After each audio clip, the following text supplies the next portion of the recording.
Bonsoir à tous, il est 19h à Tahiti, 19h30 aux Marquises et 20h au Gambier. Voici les titres de ce samedi 10 janvier. La vanille de Tahiti en route vers une labellisation, indication géographique contrôlée, une IGP, un label européen qui garantit la qualité, la réputation et les caractéristiques d'un produit agricole. Une indication pour valoriser le savoir-faire local de ce produit d'exception. Les fêtes de fin d'année dans le rétroviseur et c'est l'heure de faire les comptes pour les commerçants. Cette période toujours très attendue a été positive pour le secteur de l'alimentation. Pour les autres commerces, c'est un petit peu moins évident. Illustration dans ce journal. Les bénévoles de l'association Mama Natura étaient à Papara aujourd'hui, infatigables, oui, mais lassés de constater toujours les mêmes incivilités. Couches, bouteilles d'alcool ou encore plastique jetés directement dans la nature, puis dans les cours d'eau. Votre rendez-vous musical du samedi soir avec Te Honorahua. Ce soir, c'est un trio qui fait la part belle à l'île de Wahine. Kahaya, Jean et Désiré seront sur ce plateau. Ils nous parleront de leur projet et nous les entendrons chanter, bien sûr. Et puis le Salon international de la plongée cette semaine à Paris. Un rendez-vous incontournable pour les professionnels et les passionnés de fonds marins. L'aire marine protégée polynésienne attire les visiteurs, vous le verrez. Merci d'être avec nous. On commence donc avec ces 3 lettres qui pourraient protéger la vanille de Tahiti ou en tout cas la valoriser. IGP pour indication géographique contrôlée. Un label nécessaire aujourd'hui au vu du marché mondial de la vanille. Si l'appellation tahitienne est reconnue, il lui manque effectivement une protection formelle juridique. Explication Chiquita Teiva, Patrick Tsintsing. La vanille de Tahiti, un produit d'exception.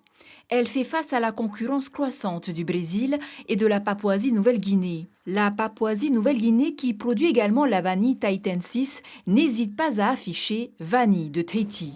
Alors pour protéger le savoir-faire polynésien, un label IGP est plus que nécessaire pour les producteurs du Fénois. Il faut que vanille de Tahiti appartienne au pays, à nous.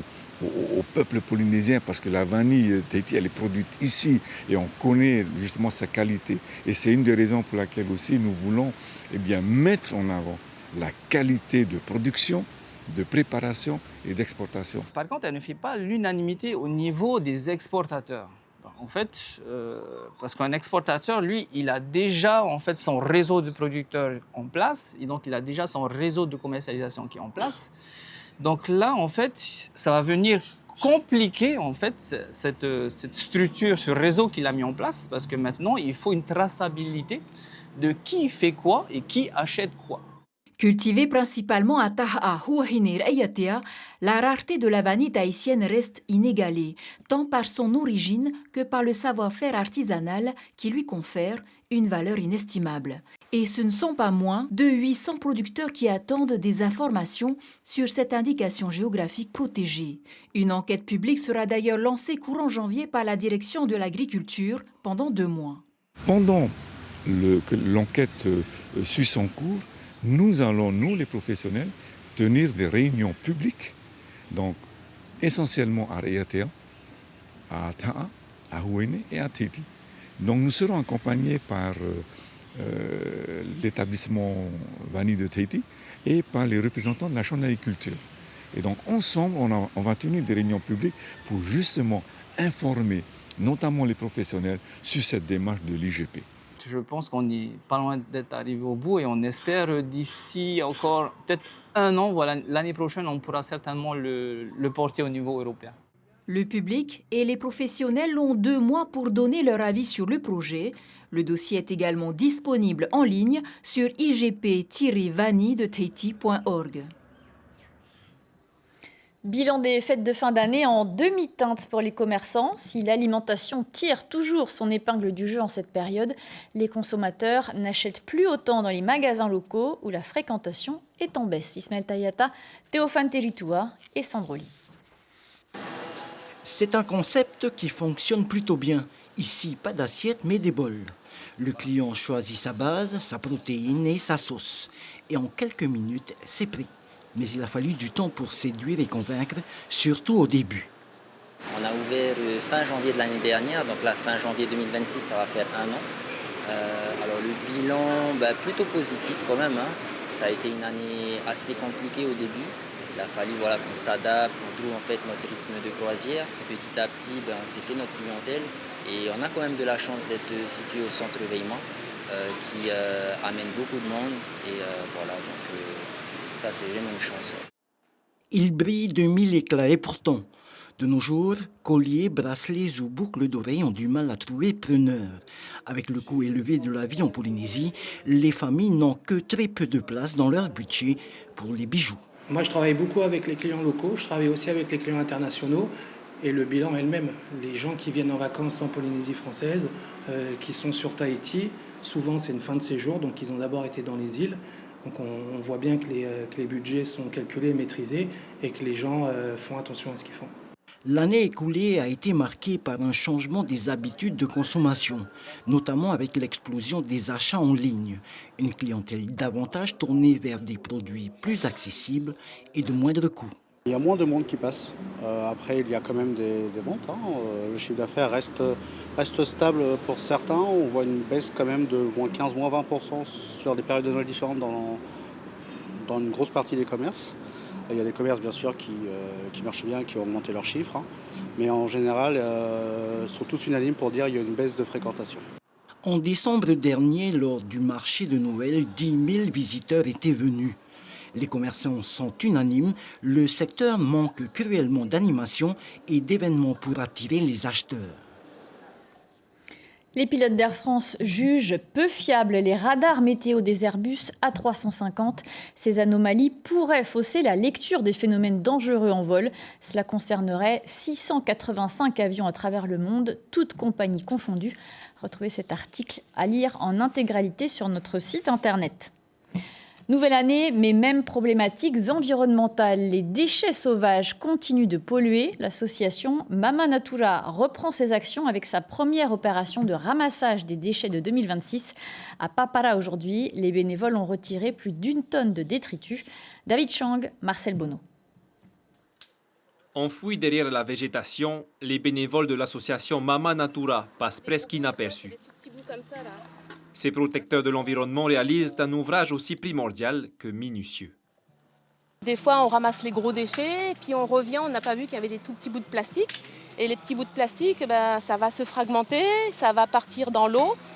Dans l'eau des rivières, ça va se retrouver, dans le lagon, et puis ça va se retrouver dans les poissons, dans tout ce qu'on mange, dans ce qu'on boit. Et le plastique, pour l'instant, on ne sait pas l'éliminer. Ce quartier longe un des cours d'eau les plus pollués de la commune. Des tonnes de déchets y ont été abandonnés de part et d'autre.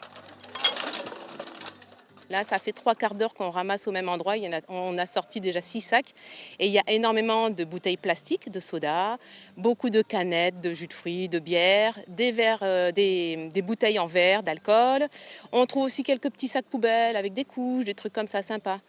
Les 25 bénévoles sont bien organisés. Tout est déversé sur ce tas, puis trié. Ça va du classique, comme des bouteilles en plastique et des canettes, aux couches pour bébés. Et ici, il y aurait peut-être même de quoi reconstituer un véhicule en entier. Les gens s'en foutent, ils viennent boire là, j'ai rien contre, moi je ne bois pas, heureusement d'ailleurs, mais ils viennent boire, ils viennent s'asseoir, ils viennent manger même, et puis vas-y, il n'y a pas de poubelle, tiens, vas-y, je mets à côté, quoi. Ils ne vont pas se casser la binette à envoyer ailleurs, quoi. Ce branle-bas de combat n'a pas manqué de retenir l'attention de Cédric. Cet habitant du quartier promène ses chiens ici tous les matins. Il a vu l'endroit devenir progressivement un dépotoir à ciel ouvert. Depuis l'Empire, les jeunes aujourd'hui sont irrespectueux. L'homme même, les parents même, s'ils ne prennent pas un moment de donner une bonne éducation à leurs enfants, on court à la catastrophe actuellement. Adeline Yvon, la présidente, espère une prise de conscience de la population. Pour elle, le problème réside dans la gestion des déchets par la commune. Là, on ramasse des sacs fermés, on voit bien que c'est des nœuds, donc on se doute que c'est une même famille qui va déposer toujours ses déchets au même endroit. Peut-être aller rencontrer cette famille, trouver des solutions, apporter des solutions, sensibiliser. Et après, à un moment donné, si la sensibilisation n'est pas efficace, je pense qu'il faut aussi verbaliser. Mama Natura estime la quantité de déchets ramassés à plus d'1 tonne. Les canettes en aluminium seront données à l'association du Père Christophe, qui les échangera contre de l'argent. Et le reste sera ramassé par les services de la mairie. Comme chaque samedi, on ouvre à présent notre rubrique musicale des Honurawa.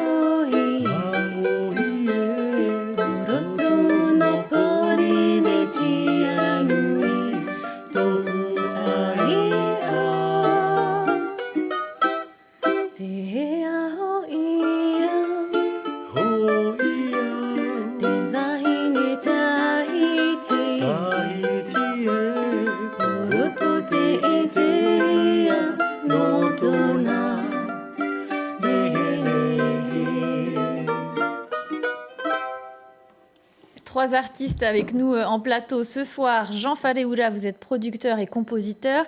Kahaya, vous êtes chanteuse-interprète. Et Désiré, vous jouez du ukulélé. Bonsoir à tous les trois. Bonsoir. Et merci d'être avec nous ce soir. Jean Fareura, vous êtes passionné de musique. Comment est née cette idée de composer et surtout de diffuser vos morceaux, vos chansons? En fin de compte, si vous me permettez, Lucille, je voudrais adresser avant tout une bonne année à toute la population et en particulier aux femmes de toute la Polynésie parce que cette chanson leur est adressée. En fait, depuis très très longtemps, tout jeune, hein, comme tout petit haïtien, on commence à gratter la guitare et puis arrivé à un moment donné, depuis que je suis resté avec ma femme, là, quand même plus de 35 ans, en fait, toutes nos compositions se font en duo. Donc elle écrit et moi je mets la musique. La mélodie, quoi, hein, ça se passe comme ça. La première chanson qui a été chantée, justement, dont nous avons composé, ça a été chanté par Gabilou. Et que je salue au passage, je souhaite une bonne année avec Moyat et la famille. Elle s'intitulait Huahine Tou Ai Ahere, Huahine ma patrie, en fait. Et après, s'en est suivi plusieurs compositions. Ça date quand même de 4 ans, hein, plus de 4 ans. À peu près une vingtaine, une trentaine de compositions. Et je pense que Et on pense plutôt que cette année, je pense que c'est l'année 2026, c'est l'année où on doit commencer justement. Il faut se lancer. Se lancer, voilà. Alors vous composez, votre femme écrit les textes. Qu'est-ce qui vous inspire? Mais en fait, je ne vais pas vous cacher, hein, y a des mélodies qui viennent comme ça. Et c'est vrai que pour composer, c'est assez dur quand même. Bon, peut-être qu'il y en a qui ne me croiront pas. La musique, je la compose en 20 minutes maximum. Ça vient tout seul? Ça vient tout seul. Est-ce qu'il y a des thèmes ou des artistes qui vous inspirent? Après le thème, soit j'en parle à ma femme, sinon, il suffit qu'avec cette musique, je pense à un thème, et puis je peux être en train de ratisser tout ça, la musique elle vient, je prends mon vinyle, j'enregistre, parce qu'après, sinon, ça perd. Et puis après, quand j'ai fini, je prends un papier, et puis je pense à un thème, j'écris, et une fois que la musique, le thème, les paroles sont finies, ça coïncide exactement avec la mélodie. Ça se passe comme ça. De quoi parlent vos chansons? Il y a un peu de tout, hein. Et en particulier, plutôt, c'est pourquoi nous sommes là, c'est pour faire un peu ça parle beaucoup de Huahine. Hein. Huahine, c'est pour faire surtout la promotion de notre île, notre belle île Huahine. C'est pour ça oui, on le voit à l'image, hein, c'est une chanson que vous avez interprétée avec des collégiens de Huahine. Quelle est l'histoire de cette chanson, justement, en particulier? En fait, on a l'habitude d'entendre en tahitien la chanson de Bobby qui est très belle. On a voulu, à travers cette chanson, la traduire. Peut-être que certains, ou bien peu peut-être, connaissent la traduction, comme par exemple, je prends juste le premier vers, Huahine Tou Ai Ahere, ça veut dire quoi? C'est Huahine qui se tient face au vent du nord. Ou bien Emarama Pupu Fati Fati, ça veut dire au clair de lune, sur des coquillages brisés. On a voulu transmettre cette légende en français pour que tout le monde la comprenne bien, justement, le sens des mots ou des vers. Quoi. À Kahaya, vous, c'est pareil, la musique, c'est pas votre métier, c'est une passion. Comment est-ce que vous êtes arrivé dans ce projet-là? Alors, c'est très simple. Je suis allée à Huahine chez le tonton et ensuite il m'a dit « Ok, on va chanter cette chanson qu'il a composée. » Très belle chanson d'ailleurs. Vous chantiez déjà quand même un petit peu avant? Oui, voilà, mais juste comme ça. Donc, j'ai chanté et puis c'est parti un peu plus loin. On a enregistré et tout. Mais c'est quand même un honneur de pouvoir chanter une chanson comme ça parce que déjà, ça parle des 5 archipels, de la beauté et de la femme. Donc, c'est lié. Et pour les téléspectateurs qui nous suivent, où est-ce qu'on peut retrouver et écouter vos morceaux? Actuellement, on est en cours de finition d'ici une semaine. Il reste un peu le mixage et tout ça, la masterisation. D'ici une semaine, on pourrait trouver ça sur les réseaux sociaux comme YouTube et tout ça. Merci à tous les deux. On vous retrouve à la fin de ce journal avec Désiré qui nous rejoindra au ukulélé pour entendre le morceau en intégralité. Merci. Merci. Et c'est ainsi que se referme notre rubrique musicale Te Honu Rahua.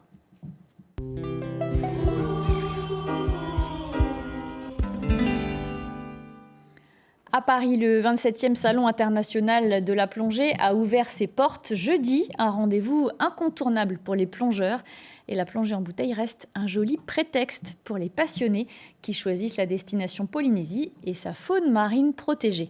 On voit cela avec nos confrères d'Outre-mer la Première, Éric Saintas et Iris Pavie. 100 mètres carrés, 15 exposants, l'espace de Tahiti et ses îles est incontournable. La destination, le nom font rêver. Certains s'y préparent en groupe avec déjà des idées bien précises en tête. Quand on entend les gens des stands nous vendre leurs produits, c'est féerique. Voilà. Donc, ce qui m'attire, c'est tout ce qui est fond marin, forcément, les requins, les raies, les baleines. Bon, je ne suis pas du tout plongeur, donc je ne sais pas ce qu'on peut voir, mais j'imagine, quoi. On va aller aux Marquises, on va aller sur Moorea, sur Bora Bora, Rangiroa. Donc voilà, on aura un bon aperçu de l'ensemble de la Polynésie. Ici, chez Bora Ocean Adventure, le nom incite c'est vrai à l'aventure, on montre un concept qui plaît beaucoup et très original. On a une activité qui est unique au monde, qui est le scooter sous-marin. Imaginez, on va dire, une moto sur laquelle vous pouvez être 2 personnes. Vous avez une bulle au-dessus de votre tête avec de l'air, forcément, et vous vous baladez dans 3 mètres d'eau pour voir les beautés du lagon.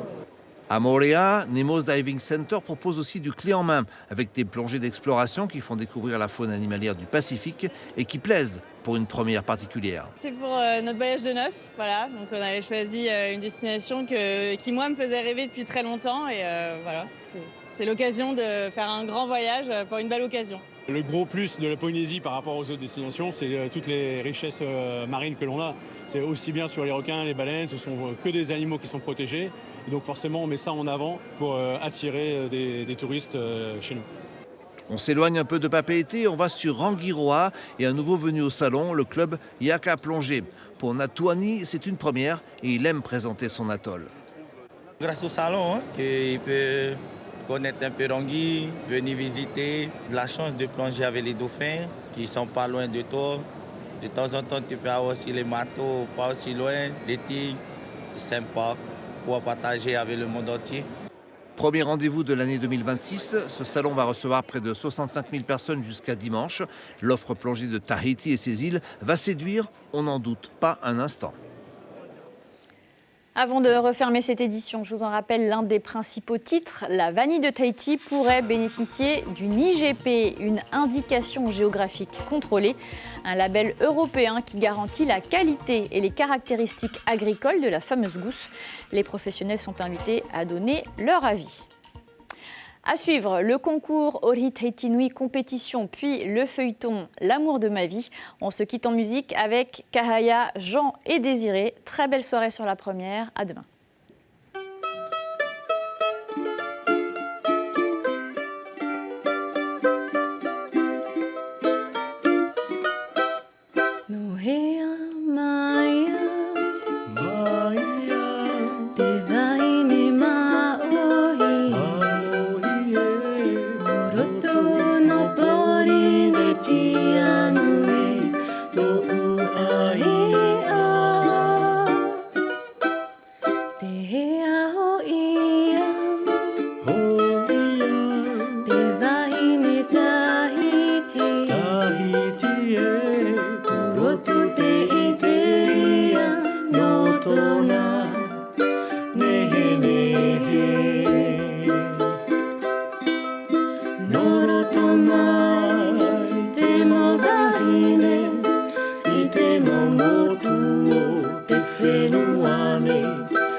fait noir.